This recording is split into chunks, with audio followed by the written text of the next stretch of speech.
Olá a todos, que tal? Estamos aqui em mais um dia de meditação e vamos aqui comentar rapidito, não? Alguns detalhes que quizás você notou aí neste dia de hoje, não? Vamos a ver aqui rapidito. Aí na primeira parte aí que nós outros temos que Jesus, ele chama a Mateu. Mateu era um publicano.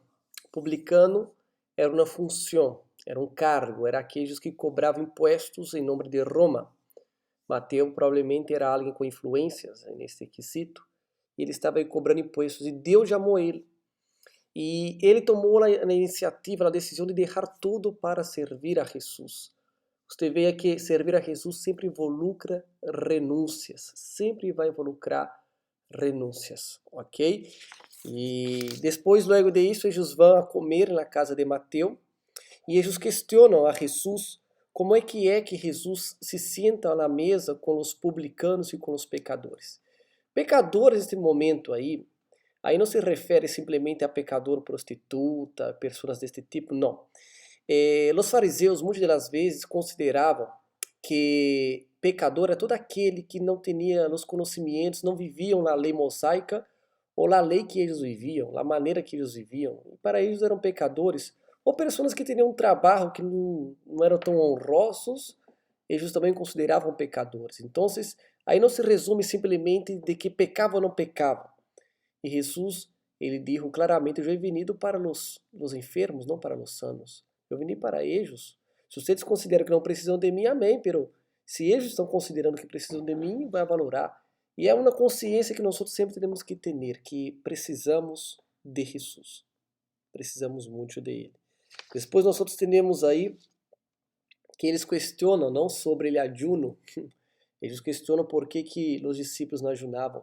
Se há uma característica que você vai ver mais adiante também aí com relação ao dia sábado, é que os fariseus, os hipócritas, aquelas pessoas que não estavam tendo um comportamento correto, e é o que acontece muitas das vezes com pessoas hoje dentro das igrejas, é que uma pessoa que não está bem espiritualmente, uma pessoa que se envolveu religiosa em nome de Deus, ela mira mais a vida de los demás que sua própria vida.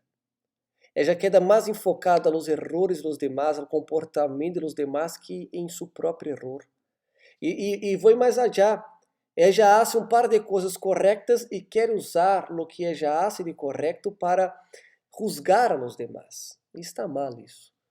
A vida cristiana sempre tem que ser você mirando a você mesmo, encontrando seus erros, suas falhas e buscando cambiar cada dia mais. É nisso que se basa a vida cristiana, em uno buscar a melhorar a si mesmo cada dia mais. Depois vamos ter que Jesus sana um paralítico no dia de repouso, e aí temos outro grande problema, que os fariseus, eles se aferravam tanto a uma suposta lei que eles começaram a andar em vários detalhes, de que nem ele bem, nem sequer ele bem eles queriam fazer no dia de repouso. Ou seja, Jesus realizava milagros frente a eles e eles não se fijavam nos milagros. Eles se fijavam de que Jesus estava curando, em outras palavras. Ele não é melhor que nós outros. Mira, ele está curando dia sábado, ao revés. Ele é pior. Temos que dar uma maneira de acabar com ele. De verdade, que ser humano em sã consciência, que ser humano que está bem mentalmente, vai ver uma pessoa recebendo um milagre e vai buscar culpar aquele que ha hecho ele bem. Uno tem que estar muito cego espiritualmente em ver uno assim ele bem e criticar a si mesmo.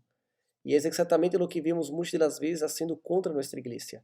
Eles veem nossas ações sociais, eles veem os testemunhos e aún assim nos criticam por isso. Ou seja, a história não cambiou. Os fariseus hipócritas existem hoje em dia, como sempre existiu, não?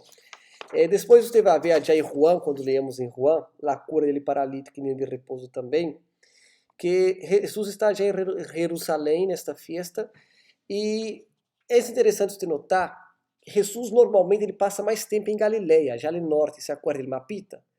Já no norte Jesus passa a maior parte de seu ministério já. Pero em diversos momentos menciona Jerusalém. ¿Por quê? Porque era a costumbre de los judíos ir a Jerusalém por lo menos 3 vezes ao ano. Eram 3 festas principais, además de outros motivos mais que levavam. Pero era a Páscoa, a festa de los tabernáculos e também a festa de Pentecostés. Em um momento oportuno vamos falar de cada uma de elas, pero Esses eram as três festas que todos os judíos eles viajavam hasta Jerusalém para este momento.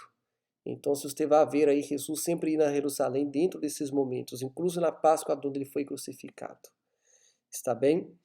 Depois nós outros vamos ter aí também que Jesus ele afirma que na Bíblia, João Bautista, a profecia sempre apontava para ele como ele Messias. E é incrível que doutores da lei, como os fariseus, como os escribas, não conseguiam ver algo tão claro. Quando não há humildade, quando não crê que já sabe algo, quando não crê que sabe como viver, fazer as coisas, Deus não consegue encontrar espaço para falar com ele. Então sempre ser humilde, sempre ser disposto a reaprender. Vamos aplicar Romanos 12:2. Vamos renovar nossa mente para descobrir a vontade de Deus. Para isso, você tem que estar disposto a reaprender, a deixar tudo o que você já aprendeu de equivocado, como já mencionamos outras vezes. Ok? Depois temos aí que Jesus cura novamente o dia de repouso e depois sana mais pessoas. E terminamos aí com Jesus, ele sanando vários enfermos, a multidão já estava aí acercando, aplastando a ele aí, e os demônios manifestavam também, e Jesus não lhe gostava, ordenava que os demônios não diziam que ele era filho de Deus. Você fala, pastor, pero por que não? Era muito interessante, porque os demônios confirmavam que ele era filho de Deus, pero não era oportuno neste momento. Porque, ao afirmar isso, a multidão se acercava cada vez mais em busca de milagros e confundiam pensando que Jesus seria um rei terrenal que ia levar eles a lutar contra Roma e vencer Roma. E não é esse o objetivo de Jesus. Jesus veio para estabelecer ele reino de Deus, ele reino espiritual, não um reino terrenal. Muitas vezes alguns pensam e veem a igreja assim também, como alguém que vai estabelecer um câmbio terrenal, quando na verdade não, nós estamos aqui para estabelecer o reino de Deus, a salvação. Foi o que mencionamos uma determinada vez. Há muita gente que quer cobrar de nós outros que hagamos mais ações sociais. As ações sociais são muito importantes, mas não se compara à la salvação. Por isso que toda igreja cristiana de verdade, seu enfoque principal é a salvação. A ação social é apenas um complemento. A salvação é a base. Então, nunca cobre de sua igreja, de seu pastor, que se dedique demasiado à obra social e deixando seu enfoque principal, que é a salvação. Vamos fazer obras sociais, mas ele mínimo, porque o principal é proclamar o reino de Deus. E muitas das vezes uno se confunde, uno se distrai com outras coisas e se olvida de seu principal papel, que é proclamar o reino de Deus. E Jesus tinha consciência deste papel. Por isso ele hacía questão de não ter fama, buscar fama neste momento, porque ele precisava ensinar, proclamar, ubicar as ovelhas perdidas de Israel. Ele precisava encontrar os que tinham hambre e sede de justiça. Os filhos de Abraão estavam perdidos. A esses Jesus estava buscando, não simplesmente pessoas que queriam milagros. Por isso que a fama para ele não era necessária, ele não queria neste momento. Está bem? Assim concluímos mais um dia de meditação. Amanhã regressamos com mais detalhes. Deus nos bendiga.